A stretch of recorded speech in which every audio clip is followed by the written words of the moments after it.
Will Tinubu remain in colonial servitude to the West as his predecessors have? Or will he look east and look to China, India, the BRICS nations, and sort of move in Nigeria's best interest when it comes to the decline of the dollar and the rise of the BRICS nations? Will he use this as an opportunity to build a better Nigeria? Today we have Adefemi Akinsanya, and we're going to talk about all of this. She's a Harvard University student right now doing a fellowship there in journalism, and she is a host on Arise News. You guys are probably very familiar with her. You're watching The Voice of the Youth. I'm your host, Kenim O. Let's get into the video. Adefemi, nice to have you. Thank you for having me, Kenim. So tell me, I know you've been watching the elections, the Nigerian elections you watched. What's your take? What are your hot takes? See, when it comes to elections, they're a guilty pleasure of mine, because I think that's when you have the world's attention when it comes to politics. At every other time when you discuss politics with the layperson, the everyday person, they may have an opinion, they may not have an opinion, but when it comes to election, people are really switched on. And for 2023, much like with any type of presidential or parliamentary election in any country, people are very, very focused on what's going to happen. You hear words like, this is the most important election of our time. This is the one that's going to make a difference. They always say that all the time, though. Yeah, same rhetoric with every single election, and it works every single time. So what you have are people's attention. So I think looking at the 2023 presidential elections, first and foremost in Nigeria, there were always going to be a few issues, as they are in any type of election. I think with me, the first thing I look at, the number of people who are registered to vote, and that number against the number of people in the country. And when you look at that number, there's a huge disparity between people who are registered to vote and the people in the country. And then, okay, because this is something that I just feel like not enough people were covering. But that element, also the fact that people, the numbers don't account for deaths.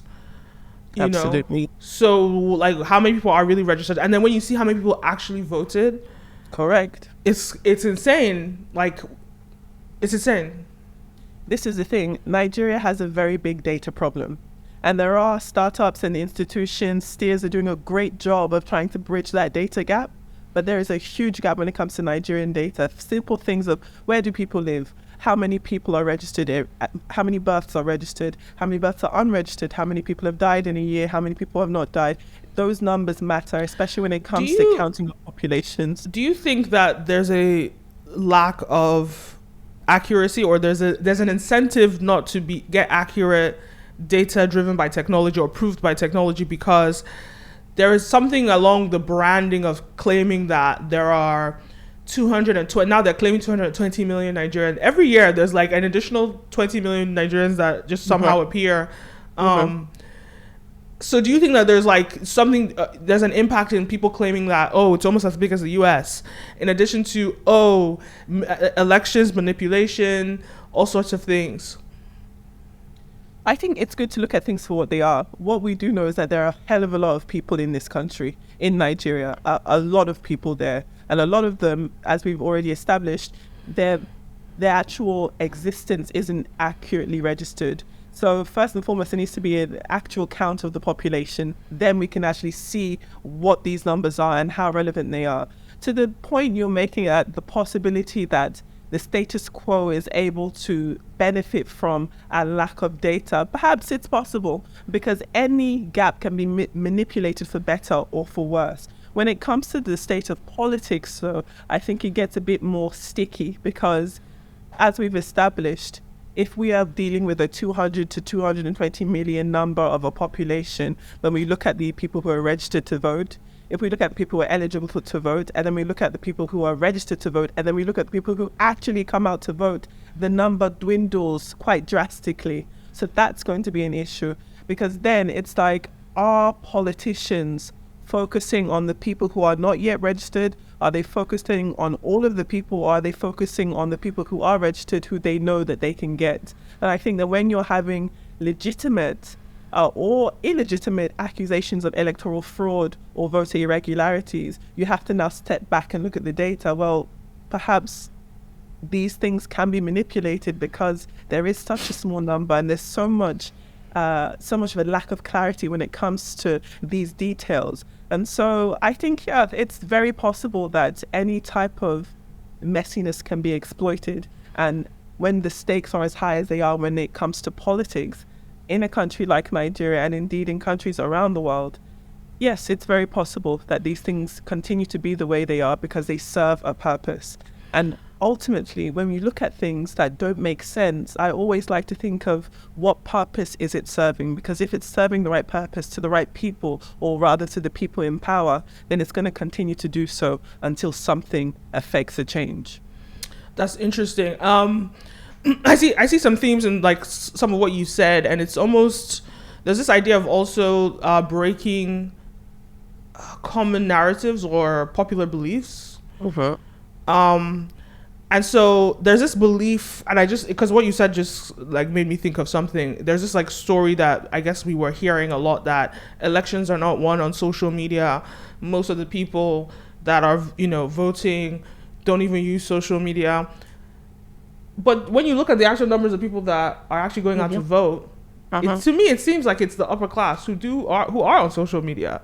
Right? So like, how much of an impact do you think social media has on the whole electoral process, and in terms of who's actually being, I won't say elected, but people are actually voting for? Honestly, I think it has very little. I think what social media does, for all its benefits when it comes to politics and elections, what it does is create another realm of noise. And sometimes people are so focused to listening to that echo chamber of noise online that they forget that doesn't always translate to the ballot box, and that doesn't translate to real life. And that's what then fuels anger, and then these accusations of electoral fraud or something not happening, because you feel as though the noise you hear online should be reflected at the ballot box, at the announcement, and that's not always going to be the case. I say that because the vote in the United Kingdom, like the general election after the referendum on EU membership, there was a lot of noise on social media, a lot. And I think because of my age at the time, the people I followed on social media and what they were saying, regardless of what my own personal political affiliations are, it was clear, if you fell into the same demographic I was in and followed the same people I followed on social media, you absolutely felt that when Theresa May called for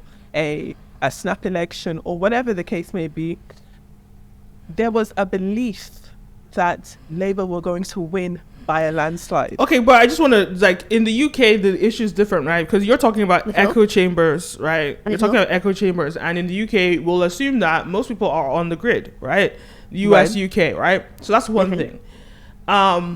But in Nigeria, the conversation is that most people are not on the grid, which is like a fair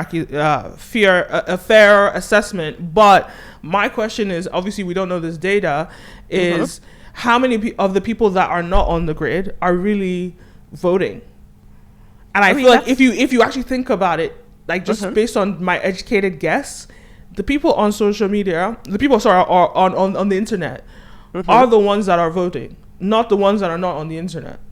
If that were to be the case, if we look at Nigeria specifically, if it is the people on the grid, regardless of what their political affiliate, if that were true, right, that the people who are on the grid, the people who are making the most noise are the people most likely to vote and be eligible to vote and to actually go out and vote, then I don't think the election or the outcome of the election would have gone the way it did. Well, but hold on though, those are two different conversations, right?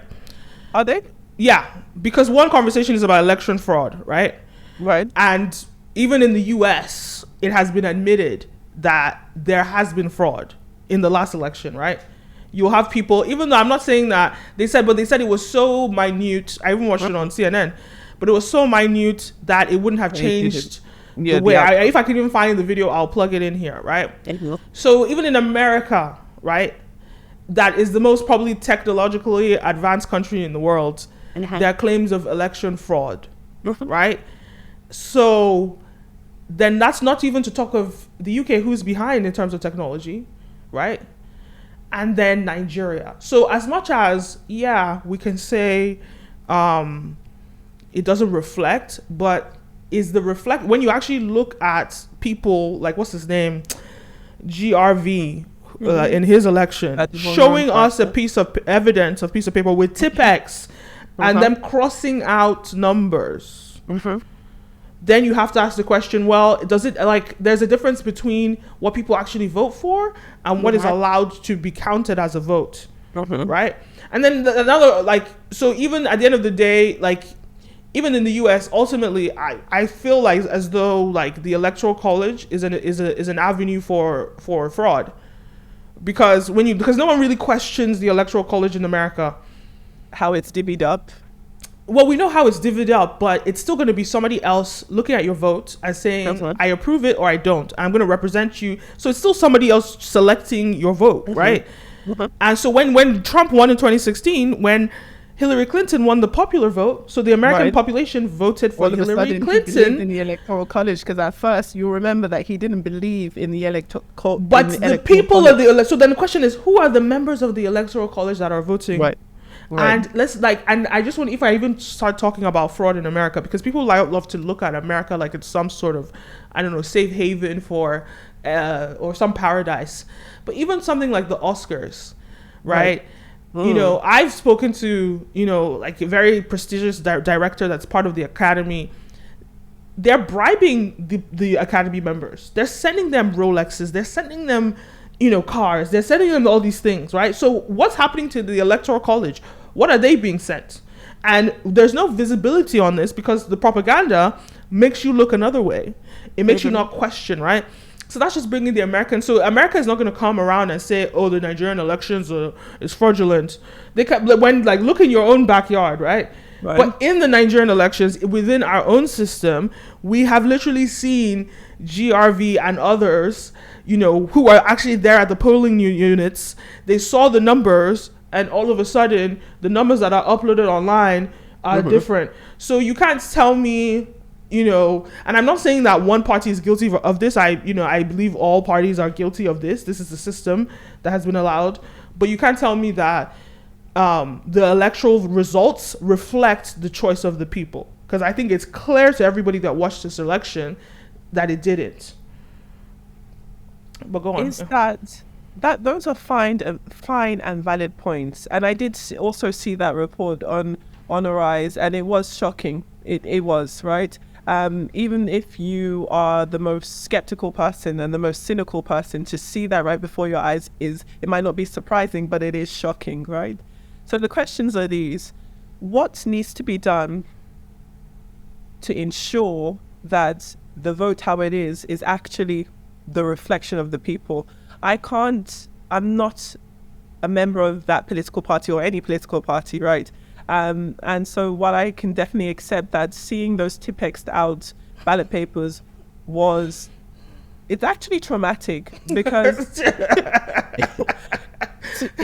can you imagine the farce that is, you know, being sold just for that one ballot paper, and we don't know how reflective that was of all of the other ones. Right. The issue now is, okay, this is a questionable ballot paper, and that is one of many allegations, or valid or invalid, about this electoral process. So if we're looking at INEC, the INEC is supposed to be independent, but clearly that's not being translated if we were to use this one ballot paper as an example. But I think what I'm trying to gauge from you is that just because there were 10 or even 20, you know, and I'm sure social media can't show you more than maybe 50 ballot or situations like that. Maybe they can, I don't know. But just from what we experienced that day, just because there were that many that we saw, does not mean that it still reflects the reality, right?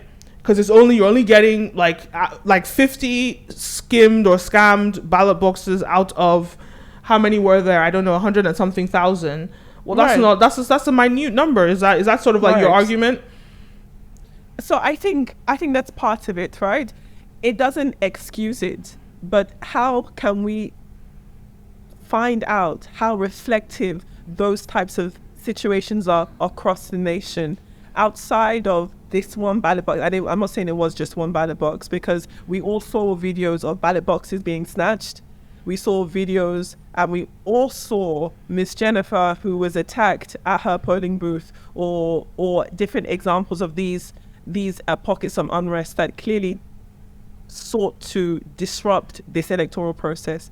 My own is, on the one hand, how reflective are those altered papers to everybody else's? Because I know that when we were, and I guess I've relied heavily on Arise and their coverage of the elections, but I know that when it comes to certain political parties and their presence on the network, in as much as they have said that this is not right, and I've seen proof of, fraudulent papers, and this is not a free and fair election,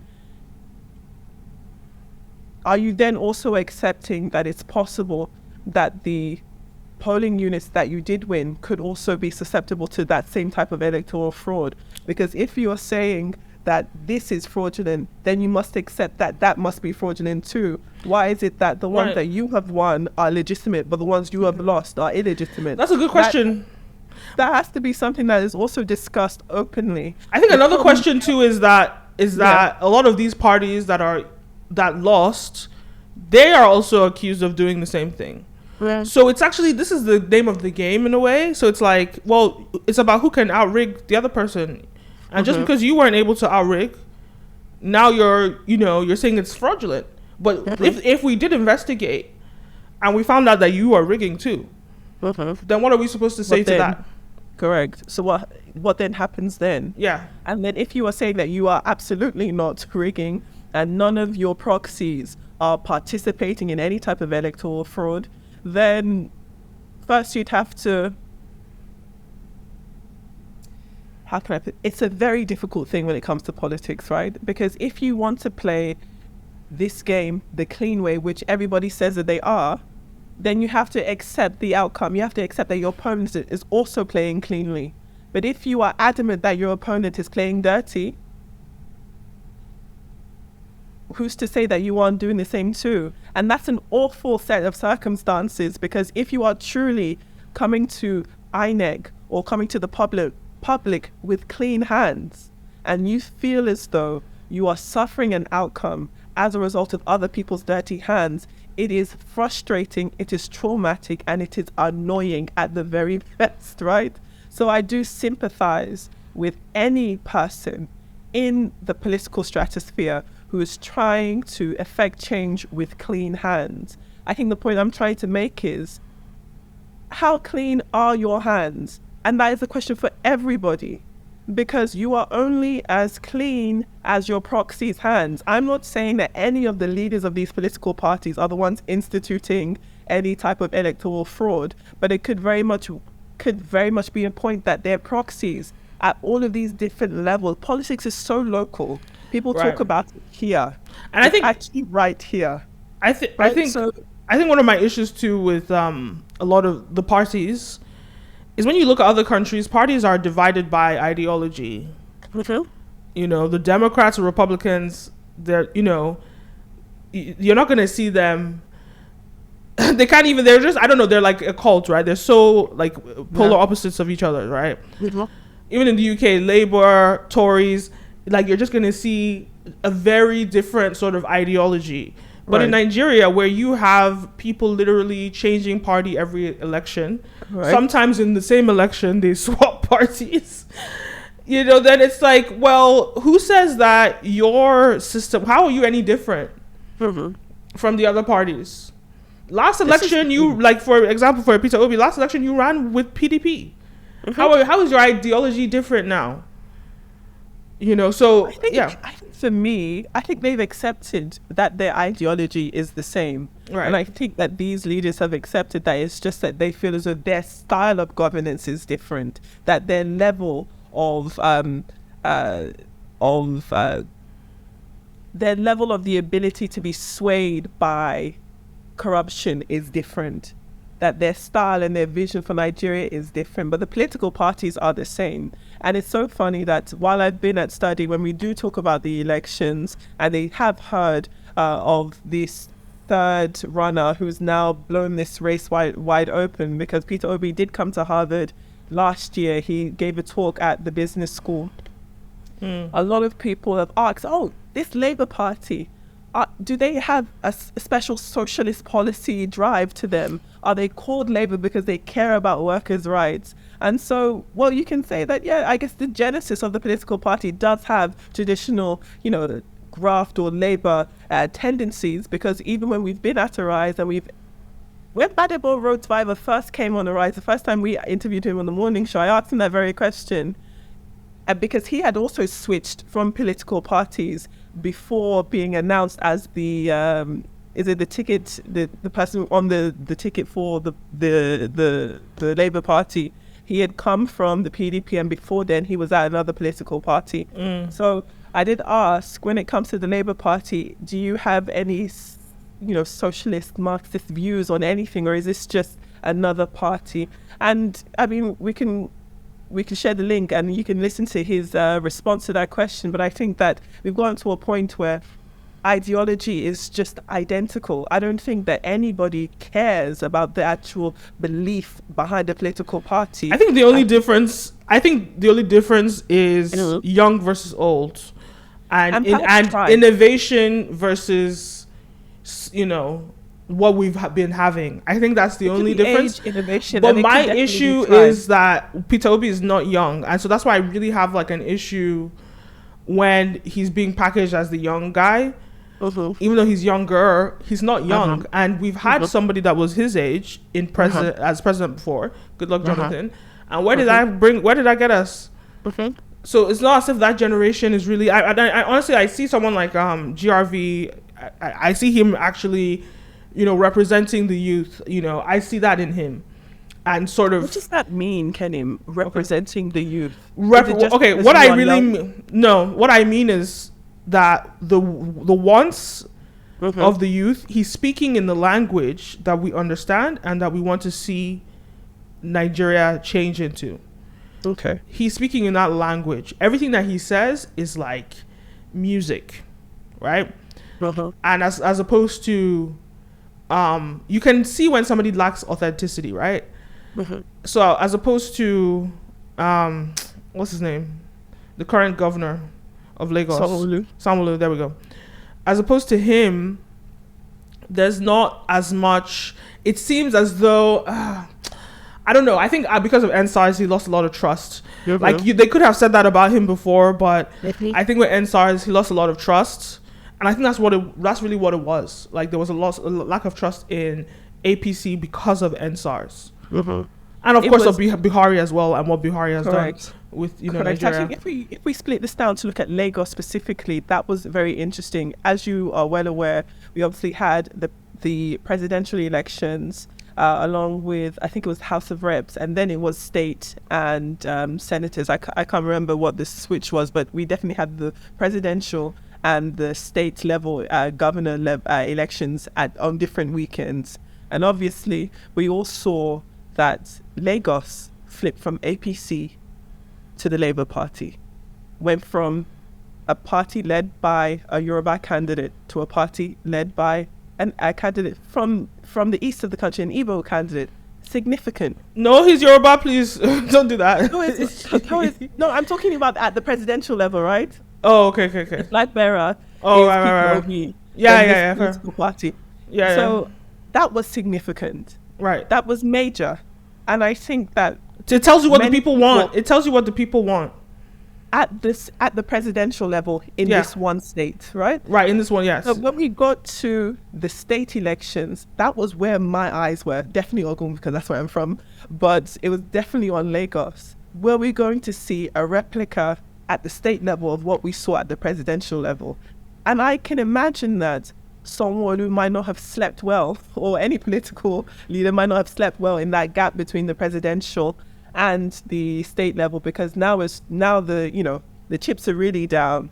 If the people have said that they don't believe in your leadership, in your party's leadership to govern them as president, it is reasonable to assume that it's very possible that these same people would say that they don't want this party, and by extension you, to lead them at the state level. we get to the announcements of the results, the APC have been able to hold on to Lagos. Then we have a lot of chatter, a lot of anger, and then a lot of jubilation as well, because every political party has supporters across the board. No one political party has all of the youth, or has all of the women, or has all of the elderly, right? So there was a mixture of reactions. But I think from an international, I'm not even talking about myself, but from an international lens looking in, especially knowing what happened in Lagos in 2020, I think that was one of the biggest surprises, that the government who were in power when such a miscarriage of justice and such an abuse of human rights occurred was able to hold on at the state level to the same state. That is significant. Does well, that I mean, show okay, that go the on. people care about this government and this governor, or is this another example of perhaps an institutionalized state with electoral fraud issues? Who knows? Right. Well, I mean, at the end of the day, with the question of fraud, you're going to look at it, you have to prove it, right? And you can't just prove it on a minuscule level, you have to prove it at scale.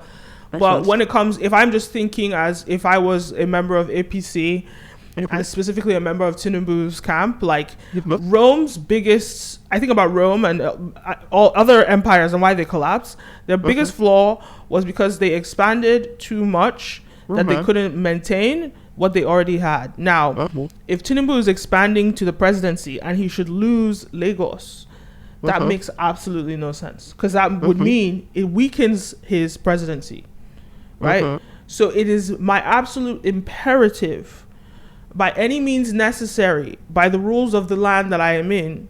I'm just telling you, as this is what, a conqueror would think like, that I will maintain my stronghold of my state that I have possessed for the past 20 years.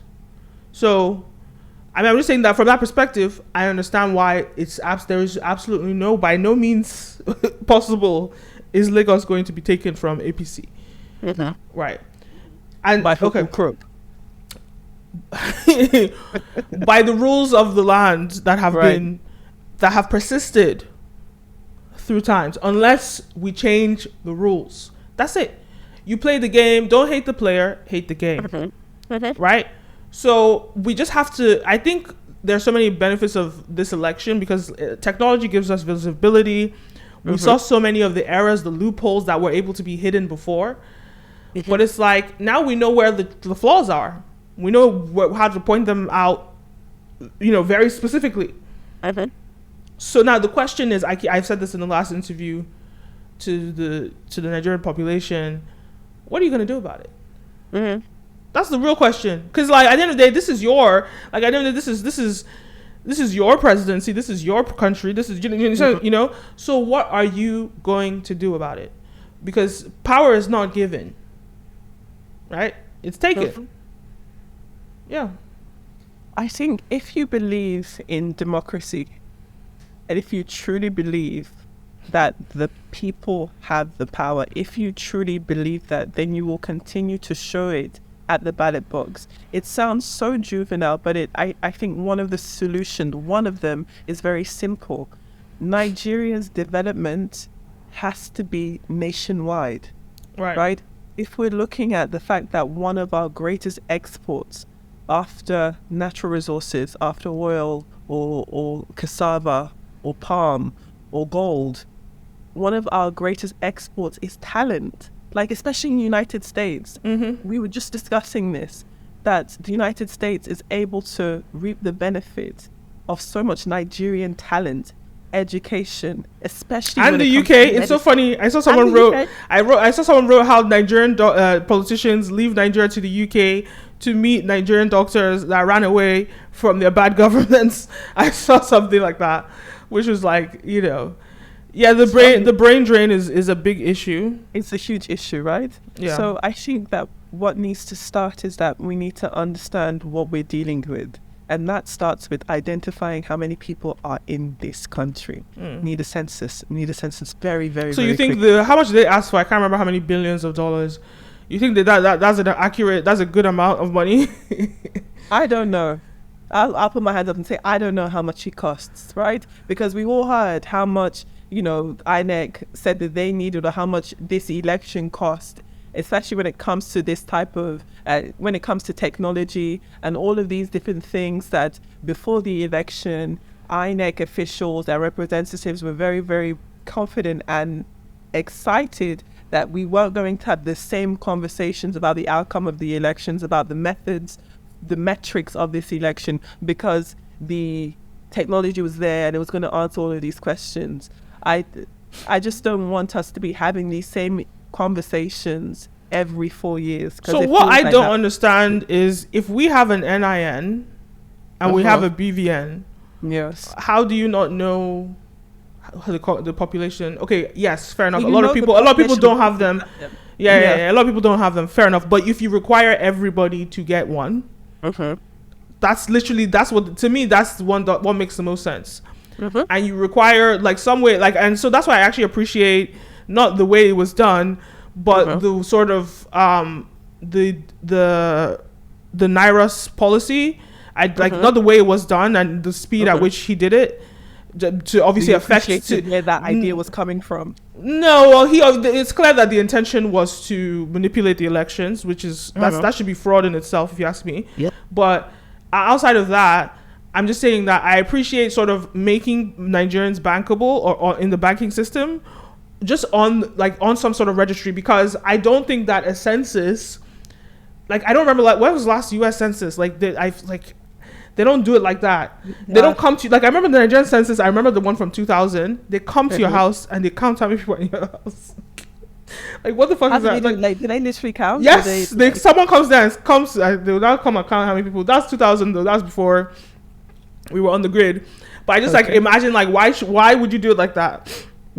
You do it in a way that you require everybody with a cell phone. Like, everybody has a cell phone in Nigeria, right? That's not even...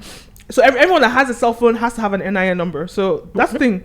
So by that already, you already know how many Nigerians that there are. And like it's starting to make sense, isn't it? So that's what I'm saying. So like, there's, to me, like, the idea that we don't have an accurate number, like, we should already have that number. Like, everybody has an NIN that has a whatever.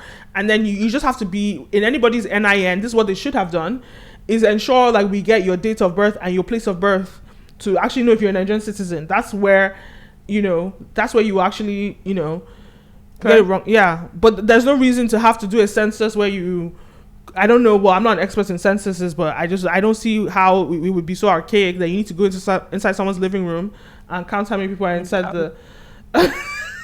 Yeah, I mean, it's tough. I just think that I just think starting from basics, which is, again, knowing how many people in this country, so we stop throwing around this 200 and 210, 220 million number. Let us first find out.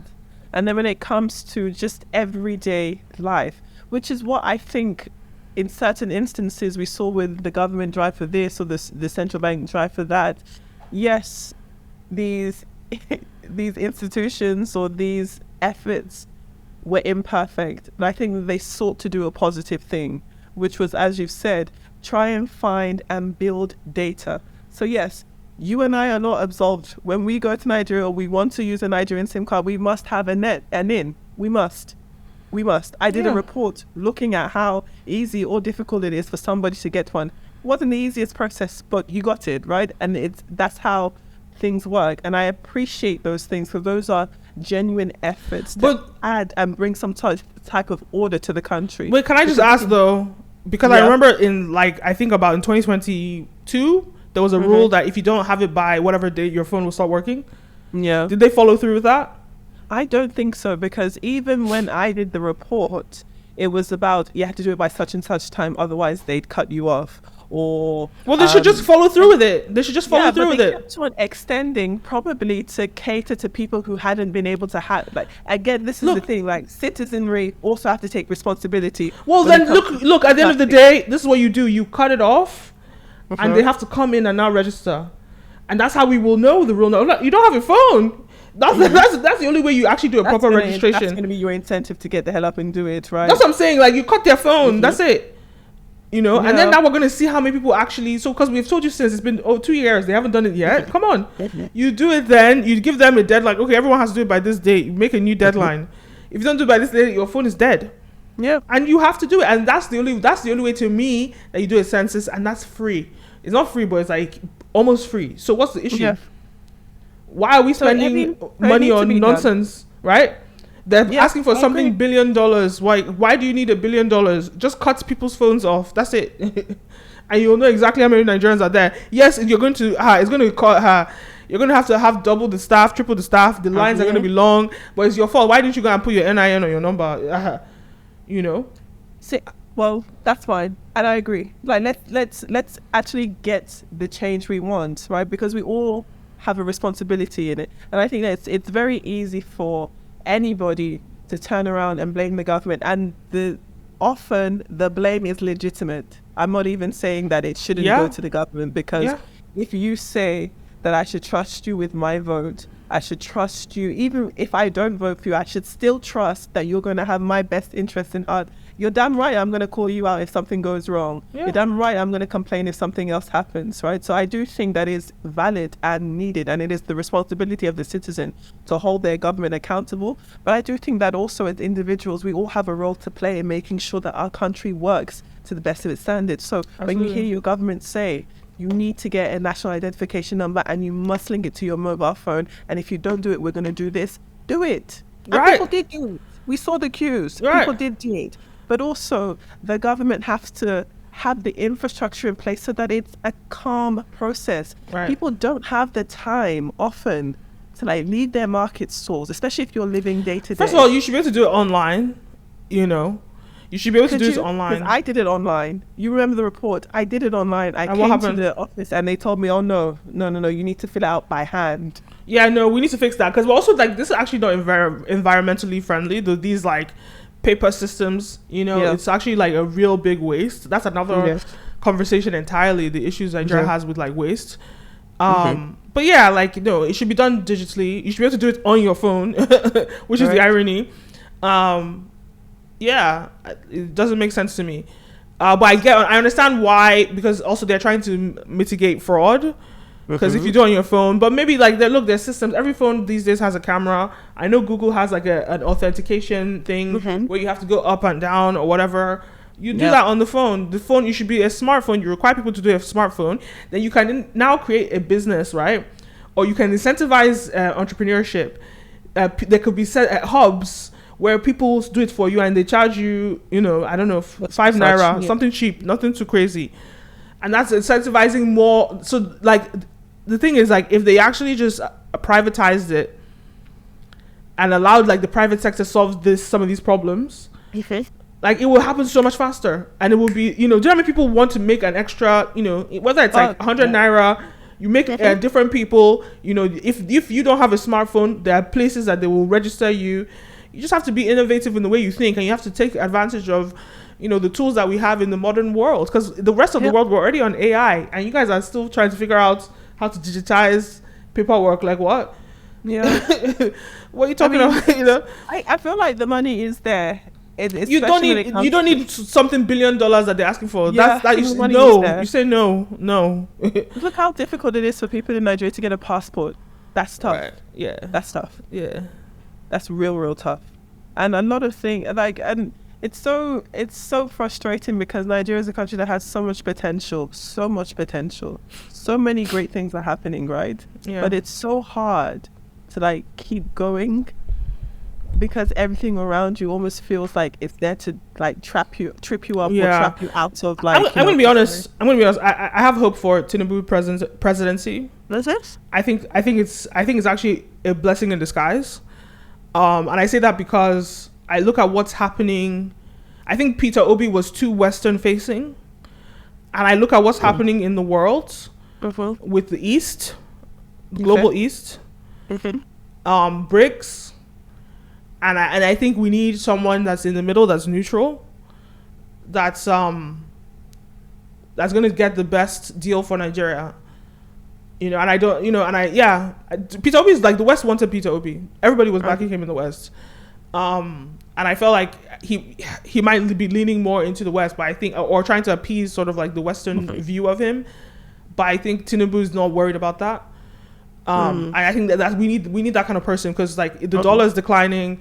We're seeing all this stuff. The China, the BRICS countries, what they're about to do, we're going to need a leader that can not only see that, but see the opportunity that we can take advantage from both the West and the East. I'm going to be really interested in seeing definitely what a Tinubu presidency will look like, and seeing who his team are going to be. Which ministers are you going to pick?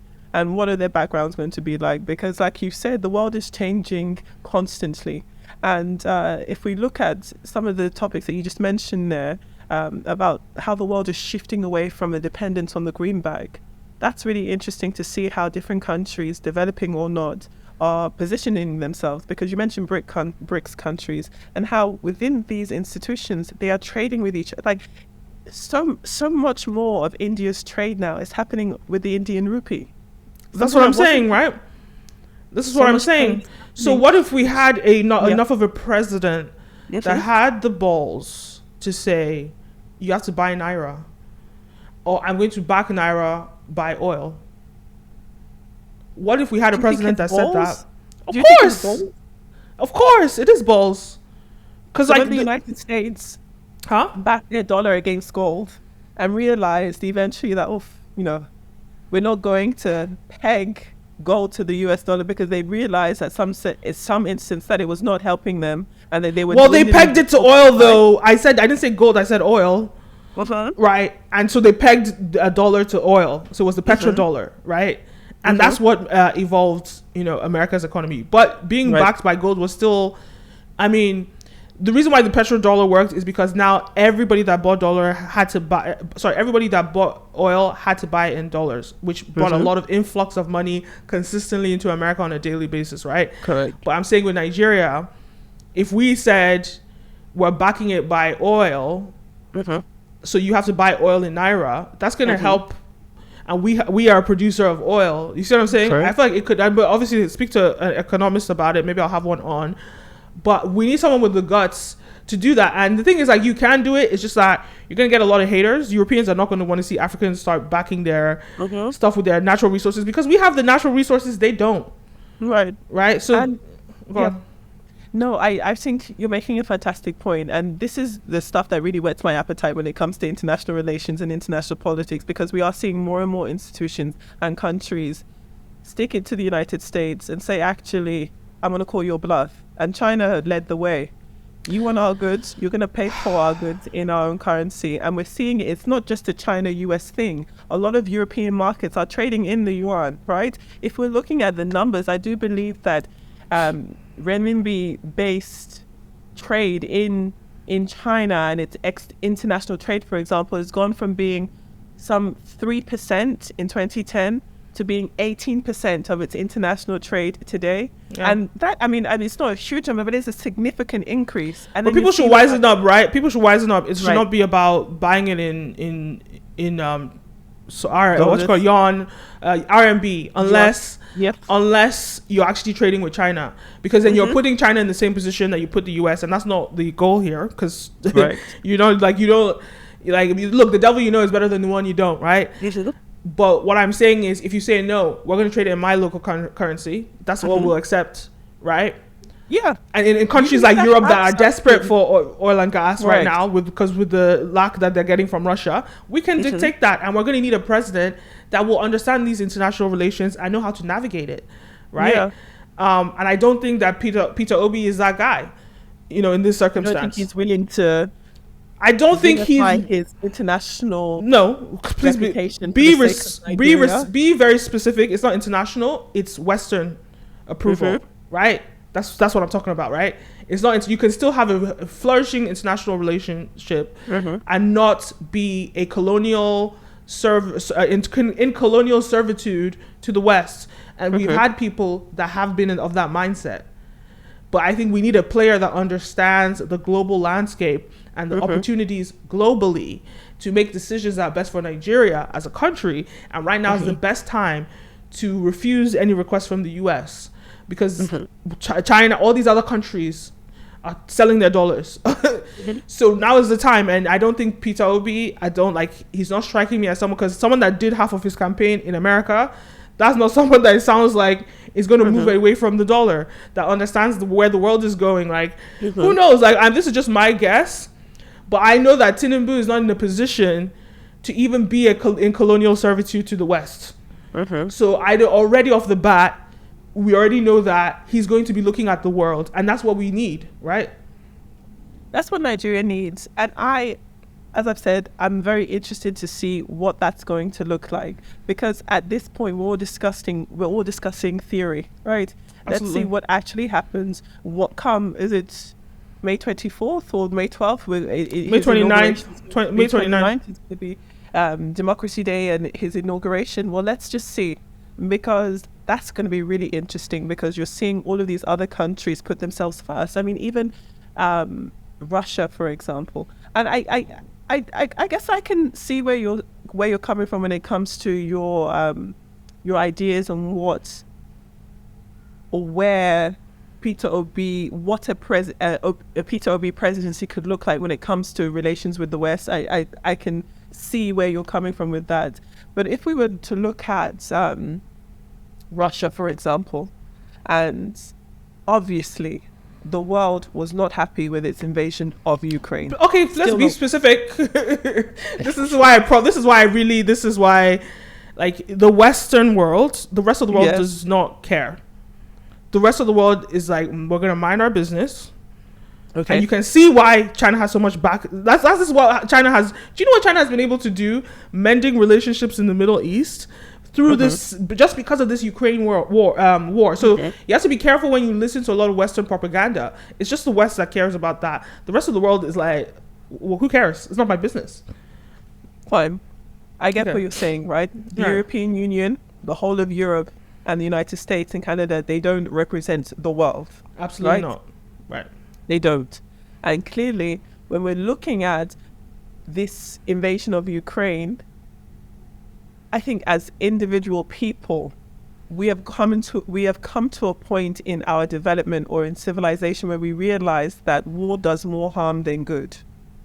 But for people who have the luxury of being able to be outside of that war zone and look into it, I think that they can see a few things. They can see that, perhaps a lot of people thought that this war would bankrupt Russia. Even if that is the case, it hasn't happened yet. A lot of people might have thought that this war would obliterate the Russian ruble. That didn't happen, because if anything, you've got Putin saying, if you want my resources, if you want our natural gas, you're going to have to pay for it in what? My own currency. And many people might not have thought that he would have had that bargaining chip, because so much negativity came from his invasion or the invasion of Ukraine. So I think that's going to let me tell you what I think it is. It's some delusions of grandeur from the Western perspective, and sort of that white supremacist undertone. Like, just, you just kind of think that you're what you're not anymore, right? And so, like, you literally just told, like, you like gifted China by sanctioning him to Russia, right? By doing that, because now this is what is actually expedited the rise of the BRICS from Brazil, all these countries, India, all these BRICS countries saying we're no longer trading in dollars, and now people are strengthening the RMB. Like, it's just delusions of your power, and because I'm out of a war that you have no business even getting involved with. It's because of what? Because you want to maintain the white race? I'm sorry. Like, there's a lot going on here, but I think it's more than it's that. I also think it's more than that. I think that in life, and we're talking about currency, so I'll extend it to currencies. In life and in currencies, you will die one of two deaths. Okay. A gradual one or a sudden one. Okay. And if we're looking at the dollar, for example, some countries like China or India may say that the dollar is dying a gradual death. Some people who don't see the possibility of their own currency being able to stand in a fight against the greenback might think, oh no, the dollar is as strong as as ever. There's nothing that's ever going to happen to the dollar. But I think that if we were to ask the United States, they would say, No. The dollar's always going to be the dollar. There's nothing going wrong with it. So I'm right here in Right. Washington, D.C. Right Yeah. by my house, there's a bus stop that shows us the national debt. Okay. $31 trillion. By the time it hits $32 trillion, I believe that's going to be in May or June, there's going to be a government shutdown. Right.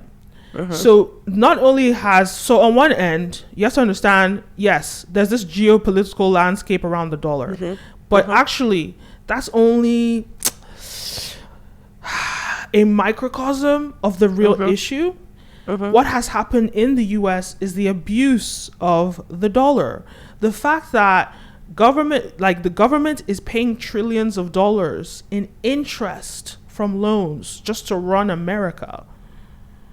That's just the interest that they from past years that they're still paying off. They haven't even. Do you understand what I'm saying? So you understand the dollar is weak.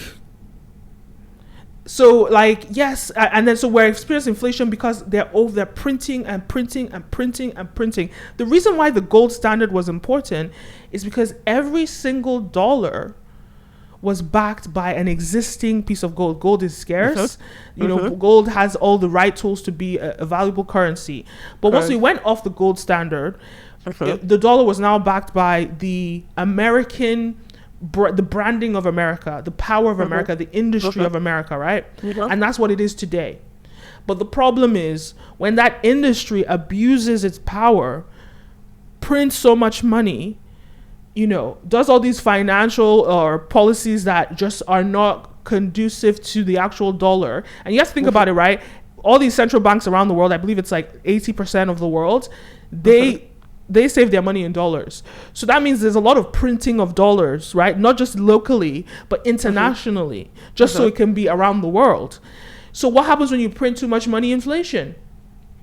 And so now the America in itself has already messed up the integrity of the dollar by overspending. And that's just the nature of the land that we're in. It's overspending. So once that has happened, what happens next is then China is like, all these other countries is like, why are we doing this? Why are we supporting this dollar that is not even strong? That, because America, one thing about America, pro or con, you could call it whatever you want to call it, but we have free speech, and American people, I'm an American person, will expose the flaws of our country to the world. So the world is watching, and the world is like, what the hell is going on with the dollar? And so China's like, why am I buying this? The rest of the world's like, why are we buying this toilet paper? But in addition to that, America now bullies other countries because people rely on the dollar. They then bully other countries, saying, we sanction you, we do this, we do that, we do that. And I think what happened with Russia is the fact that we saw that not only did they say all the dollars in your central bank are all the dollars in your central bank are void, null and void. You have to understand the reason why people trusted the dollar is because it's stable. It's because it's trustworthy. It's because it's reliable. But for you to say that you're going to make every dollar in somebody in their basically the country's savings, you're going to render it null and void. Well, that's making other countries say, wait a minute. Oh, so wait, the dollar's not right.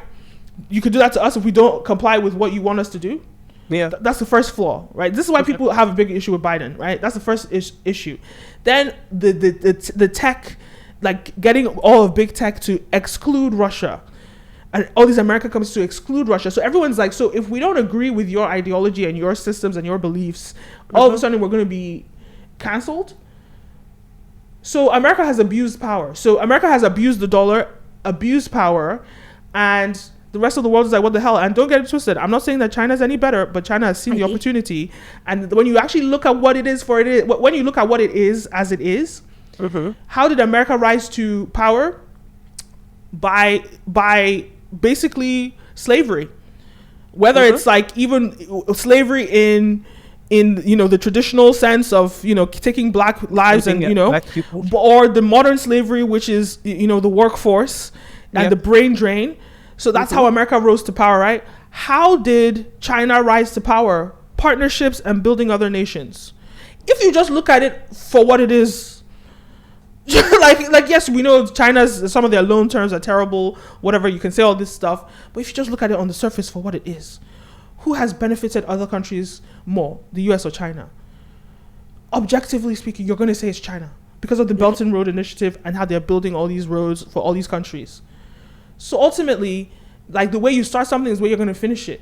So people don't think that China is going to change tomorrow and say, maybe they will, who knows? But it's going to be much harder for them to change tomorrow and say, no, we're going to do this. This is why India is not saying we're going to change money for Chinese yuan. No, they're saying we're going to change it for rupees. So China is allowing, in its new space that it's creating, it's allowing other countries to flourish. And so that's what, and so the white supremacist agenda of the West is being diminished, and that's what is causing everybody to have a fuss. But that's just my 2 cents. I have a documentary coming out on the University of Making Money. Go check that out. And I break it all down. When is it coming out? In a few days. Yeah, I'm almost finished with it, but yeah, check it out. I mean, like I said, I love international politics. It's what I study for undergrad, and I think that sometimes you can forget that, like, in as much as we enjoy and understand or try and understand the complexities of how different countries rule or how they try to rule and govern each other and govern the world, it all boils down to, do I have what you want? And if I've got what you want, how much you want to pay for it? Yeah. That and like, that's why international relations are really interesting to me, but also I love crime programs. Financial crime. Financial crime specifically. Because, like, it's so interesting to see that, like, you see someone in a suit of a certain race or of a certain gender and you associate their behavior with positivity, but really they're doing the same thing a drug dealer is doing, or a murderer or a human trafficker is doing. Guns. They've just made it legal. That's it. Yeah, like, it's all the same framework. It's the same thing. They just made it legal. That's currencies, people, drugs, arms. They're all traded in the same way, right? It's just that some have the cloak of legality and some do not, right? So it's very, very interesting to sit back and just look at how all of these different institutions go ahead. But then sometimes you have to realize that, no, this affects me. 100%. You know what? It actually, like, is a testament to the African proverb: if you go alone, or if you go, what's it? Something about if you go alone, if you want to go quickly, you'll go alone. If you want to go far, you go with a group. So when you go alone and you're a drug dealer, a lonesome drug dealer, you know, with your little squad or whatever, of course you're gonna go to jail. But if you go and you do it with the government, you're going with the whole country. You're leading the whole country into this path. Well, hey, you're going to go far, right? So just changing your, like, you take the same systems and you put it into policy, and then it's legal all of a sudden, right? Yeah, I mean, look at the Ozarks. I don't know if you watched that. And, like, I wouldn't say that they did anything, it's not as if they made things legal, but they made it became harder to target one person. Right.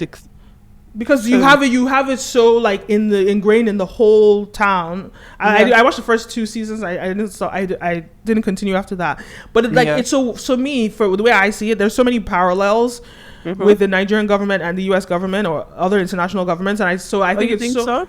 Oh my God, yeah. It's like the corruption in this country is, like, it's so profound. Like, you have to think about it. You have to be the most corrupt country in the world to be the leader of the world. Right, but America just packages its corruption with such a pretty bow and great propaganda, but it's like you're doing the same thing. Like, when you even look at just, like, the political parties and their sort of levels of corruption, they do it. They put a pretty bow. They'll tell you what they're doing, but they have a pretty bow on it. Sometimes they hide what they're doing, but if you ask them, they'll say it. But the way they package it, the way they phrase it, it's like, oh, that's okay, and it's not any different. What's the difference between lobbying? Right? And, like, extortion, or, like, what is the difference between that, right? Yeah. So, like, I mean, it's just as corrupt. That's why a lot of times the West, when they see some of these elections that we hold in Africa, they can't really say anything. People are still questioning whether the U.S. election was even legitimate, you know? So, I mean, it's an interesting dynamic there. Yes. Well, thank you so much for coming on, Adefemi. Always a pleasure, Kenim. Of course, and continue, going strong at Harvard. Thank you. Yes. Really appreciate it. I mean, you're doing great things. So you've got I can't even keep a handle of all of the different products you have when it comes to the internet, whether it's news and current affairs, whether it's documentary making. So you're a huge inspiration, and I use your different handles to keep me abreast of what's happening on it. Thank you. I appreciate it. It's been very happy. So I'm very, very proud of your progress, and just looking forward to seeing how much further you go. So it's always a pleasure to talk to you, Kenim. Of course. All right. Take care of yourself. Bye. All right, I hope you liked that. Let me know your thoughts. Leave a comment down below. Don't forget to like, follow, subscribe, all the above. You're watching OVG Africa. Make sure you follow us on all socials at OVG Africa. Check us out on all socials, and I'll see you in the next one. A peace.